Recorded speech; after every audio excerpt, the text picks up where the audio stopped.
ആൽക്കോയുടെ powder കോട്ടിങ്ങും would കോട്ടിങ്ങും ചെയ്യുന്ന പ്ലാന്റാണ് ഈ കാണുന്നത്.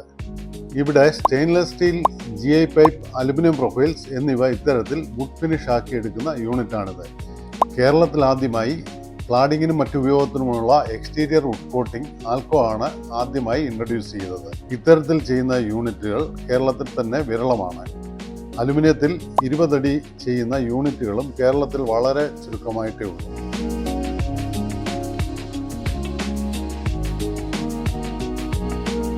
ഇത്തരത്തിൽ പൗഡർ കോട്ട് ചെയ്ത അലുമിനിയം പ്രൊഫൈൽസ് ആണ് വുഡ് കോട്ടിങ്ങിന് വേണ്ടി നമ്മൾ ഉപയോഗിക്കുന്നത്. ആദ്യം പൗഡർ കോട്ട് ചെയ്ത് വെച്ചിരിക്കുന്ന അലുമിനിയം പ്രൊഫൈൽ ഫിലിം റാപ്പ് ചെയ്തതിന് ശേഷം സക്ക് ചെയ്ത് ആ കളർ ഇതിലേക്ക് ട്രാൻസ്ഫർ ചെയ്യുന്ന പ്രോസസ്സാണ് വുഡ് കോട്ടിംഗ്.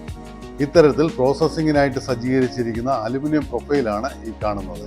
കേരളത്തിൽ ആദ്യമായിട്ട് വുഡ് കോട്ടിംഗ് പ്രോസസ്സ് ആൽക്കോ ആണ് ഇൻട്രൊഡ്യൂസ് ചെയ്തത്. ഇന്ന് കേരളത്തിലെ ഏറ്റവും വലിയ വുഡ് കോട്ടിംഗ് പ്രോസസ്സിംഗ്